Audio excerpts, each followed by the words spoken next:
Boswell now to kick it away after the touchdown. This fielded a few yards into the end zone. And a couple yards deep, he'll go to a knee. He won't return it. And they'll take it out to the 25. And here are the Browns now as the offense comes back out onto the field. And still no points on the scoreboard. You're coming off of the 3 and out. They're just looking for anything to grab onto right now, aren't they? I'm wondering if someone's going to take charge in the huddle. You know, we always look to the quarterback, but sometimes it's another player on the team, a star, a veteran, someone with some excitement and energy. It's like, all right, guys, let's shake things up and let's go, because they still have an opportunity to make things happen. Shake it off. On second down, here's Griffin. Over the middle, the catch by Coleman. And down he goes, but he takes it up to the 40. And 15 yards there on the catch and run. And the offense lining up 1st and 10. And, boy, they had high praise for this rookie receiver when we asked the coaches about him, didn't they? They certainly did, and obviously they liked his measurables. Otherwise, they wouldn't have brought him onto the team. Height, weight, speed, all of that. But how about what they really said? Competitiveness. That's what they really liked about him. The way he goes after the football, competes for it, and decides when it's in the air, it's his and only his. Wasn't that long ago that the NFL guys really didn't adopt much from the college game. But one thing that has crept in there is spreading things out, opening things up, not even just in tempo, but maybe getting better line splits and spreading the field. I think that would be a great strategy right now to try and open things up in the run game. It's a gain of 5, and all of a sudden here it's 3rd down. It's a nice catch there by Gary Barnidge, and there's no getting around it. The emergence of him has been nothing short of stunning, hasn't it? Yeah, first 6 years, total 44 catches. Then at age 30 last year, he goes for 79. Who says you don't get better with age? And that is incomplete. He was trying to hit Taylor Gabriel that time. And that's going to make it 4th down.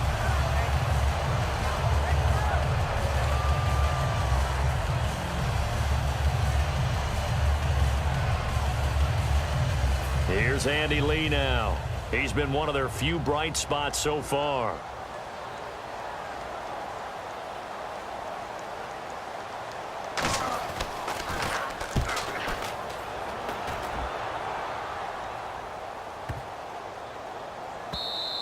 And this one hits at the 1, continues on into the end zone for a touchback.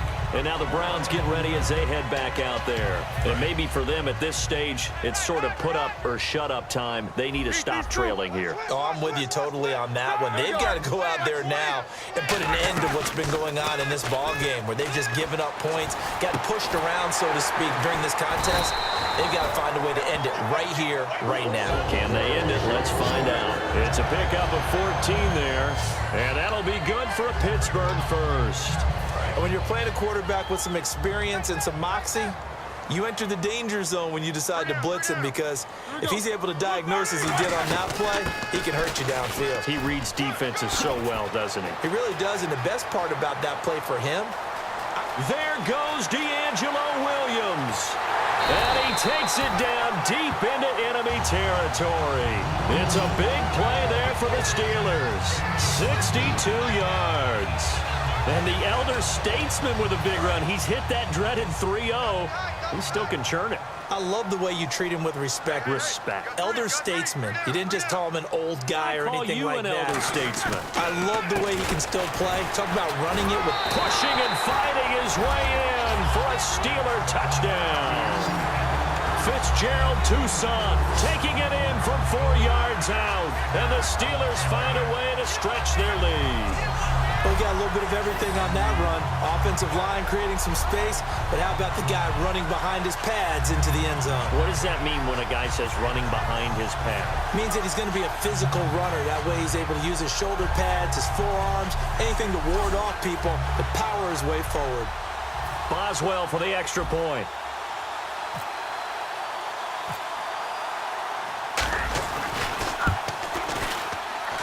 It's good, and they stretch their lead to 28-0 now.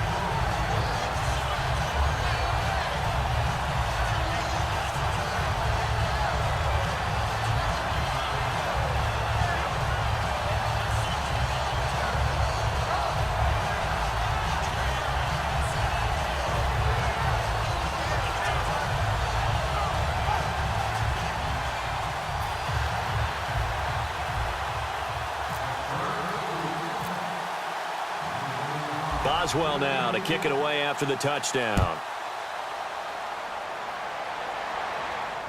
On the return, here's Justin Gilbert. Ooh, with a juke. And there's a flag on the play. And he's got some space here. And he takes it all the way, but there is a flag down, so hold the celebration. This one's coming back. Illegal block in the back. Return team.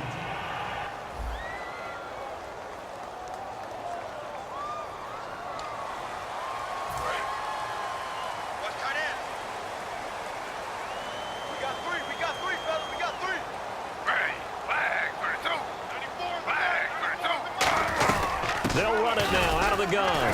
Shreds the tackle. And he'll do a nice job here just to fight his way back to the line of scrimmage. No gain on the play there. Second down.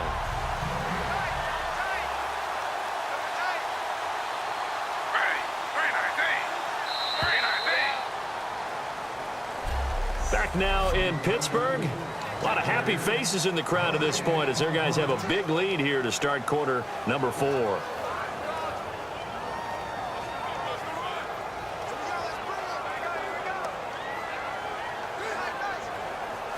So 2nd and 10 here.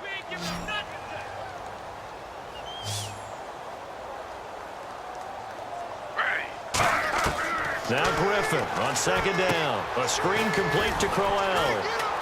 And he'll be brought down right around the 37. Give him 2 yards on that play. And that's going to bring up a 3rd down. Tough spot for the offense. 3rd and 8. So many things have to come together just right for a screen pass to break for big yardage. The blocking, the timing of the pass to the runner, everything has to fit together just right. But on that play, the defense was able to disrupt things and hold it to a short gain. And he's brought down after a good gain. And a nice gain at 21 yards. And just a small glimpse there as to why they like this rookie so much. And that's why they lit up a little bit in our meetings with the coaching staff, didn't they? When we talked about him, they did. Yeah, they like his work ethic. You know, this guy's running every route well in the route tree and getting better at it all the time. Really honing his game. They expect a pretty good jump out of him as things continue to move on. Tough day, tough sledding right there, and it's been that way the entire game. Not a whole lot of room to ramble for him. Yeah, you're right. It's been that way all afternoon. Didn't get a whole lot better there. Surveying the field. And he drops it incomplete. And their struggles continue here. So many offenses want to include their running backs into their passing offense and be able to swing the ball out or check it down to them. But sometimes those guys are just not as comfortable catching the ball as they are running it. On 3rd down, Griffin. Penalty marker is down here. And Barnage has it on the right side.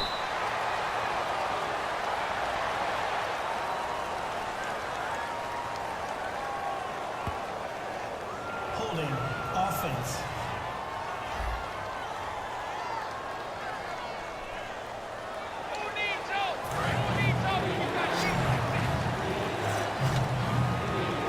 And on 3rd down, a nickel formation here defensively.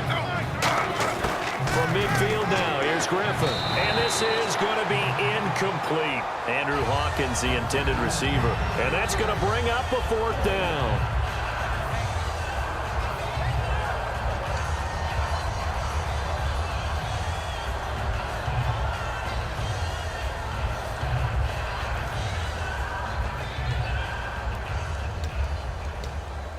Here's Andy Lee now. He'll boot it away from about his 35.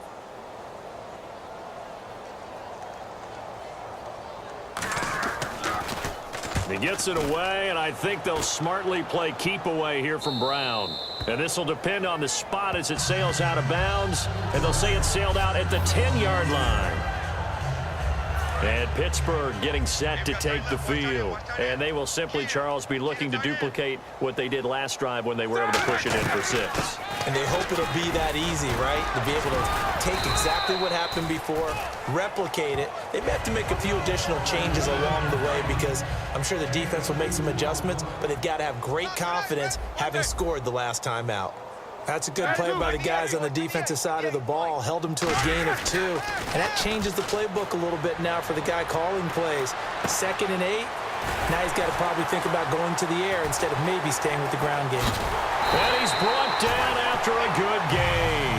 A good pickup there, 26 yards. Almost not fair. The big guy running the corner route, being able to lean and push and get to where he wants. So how do you stop it? A lot of times you want to have a linebacker on him, a bigger body guy who can handle him physically, but a lot of times that doesn't work as well because his quickness often wins the route. 3 yards on the pickup there, and it'll be second down. We always like to talk about defense in terms of levels. First level defensive line, second level linebackers, third level defensive backs. On that run, that was what we call a first level run, and it was stopped by a second level player. Now Williams looking for a seam but finding none. He'll get back to the line of scrimmage, and that's it. 7 yards remaining here on third down. Time for a break. This one all over but the shouting. We'll finish it after this. So the Steelers with the football as we get you reset. And let's see what they've come up with offensively after having time to talk it over. Now Roethlisberger looking deep downfield. So they took a shot there on third down, couldn't get it. Now it's fourth. Sure, that pass was incomplete as they made an attempt to get a big one downfield, but that's okay because the second part of that is if you don't get the completion, at least you've told the defense you're trying to stretch them out a little bit, and they may have to change accordingly. Here's Jordan Berry now. Always a good sign when your first punt comes in the fourth quarter. And how about this, a fake? But he will not make the first down marker. That'll be a turnover on downs. Anytime a fake doesn't work, we usually focus our attention on the guys that were unsuccessful. But how about the defensive guys? They have to plan all week. They have to prepare all week. Special teams, it looked like they were educated for that one. Educated on their toes and getting a big stop. Finding time. And he'll toss this one incomplete. Seeing no options, he throws it away. It's a tried and true formula, and I don't think it'll change for as long as we play football. If someone's trying to throw the ball and you can put pressure on them and make it tough, that's only going to help your defense. Yeah, he's since being hurried. He got rid of it before taking the hit, but incomplete. And this time he's got the hook up. It's complete. Call it a gain of 3. And that'll lead here to a third down. And the offense moving quickly to the line. From the gun on third down, Griffin. He's got time. And down he goes. They sack it back right around the 41-yard line. And whistle blown. A timeout here is taken, and it's taken by the kicking team. It's just their first. They've got 2 more to use here in the final stages.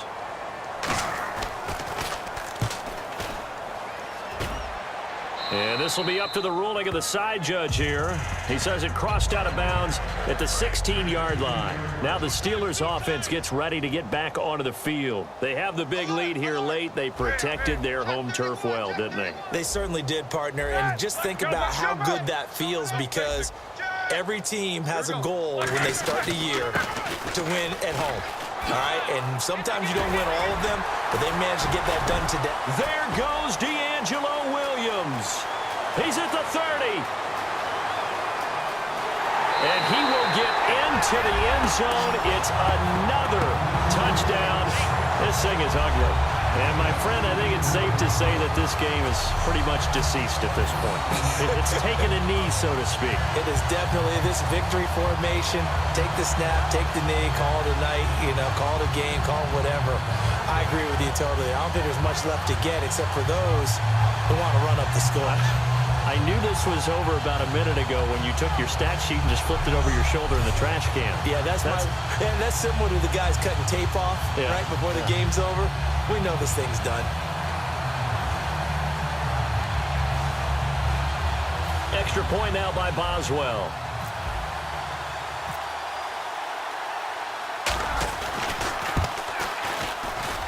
And this one was over a while ago as they just add on to their big lead.